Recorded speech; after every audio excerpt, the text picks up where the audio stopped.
Hi, everyone. So it's week 3 of your placement. You're being asked in all your individual activities and then agency tasks to look at your practice as a child youth care practitioner in the whole range of cultural and human diversity.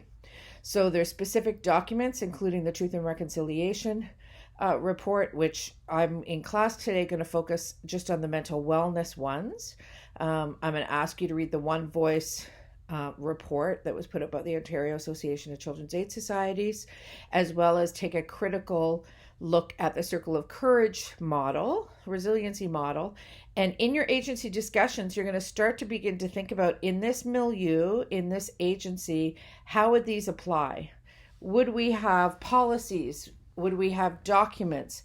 And then what would be some of those documents? And I want you to create a one page that talks about how does cultural and human diversity apply in your agency. And you're going to present that in class next week as a group. So you can dedicate one person to be the spokesperson, but we're going to hear from each of you about how does cultural and human diversity apply in terms of actions. Do you have specific programs? Do you have human resources policies in terms of hiring? Do you have, are you going to acknowledge certain holidays during the year? And how is the agency going to acknowledge those holidays? So that's really, really important to be looking at. And we will talk about some of it in class, but your individual reading that you're going to be caught up on will be really helpful because it'll help to give you examples of things you need to consider. The other thing that everyone asked for was a checklist because they were feeling confused about what's an in-class task, what's an individual reading task, what's an agency task. So I'm going to submit a checklist that I will present to everyone in placement this week. So I think that's about it. I hope you're enjoying getting into the routine of things. It takes a while to get to feel comfortable in placement.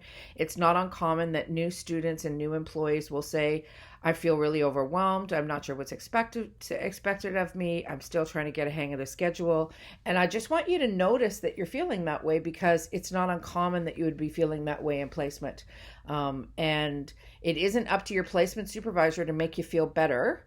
It isn't up to your placement supervisor to be totally always reassuring you and giving you all the answers. You have to be take some initiative and ask some questions of other students that are at placement, which would be your agency team members, and get creative around, okay, so what's being asked of us and how can we apply it in this agency that we have?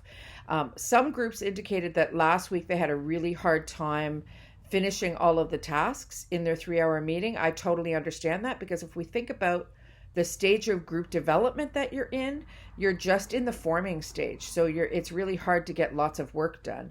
So if you have leftover tasks in terms of your agency, information about your agency, like the vision of your agency, and like a description of what your agency does, so those tasks from last week, then I want you to circle back and finish those as well. So you have a lot on your plate this week in terms of all of your placement hours, but I believe that you have lots to get accomplished and that you'll be able to do that. Next week, I look forward to hearing from all of you in your agencies how your agency is applying the competencies around cultural and human diversity. Okay, take good care. Bye-bye.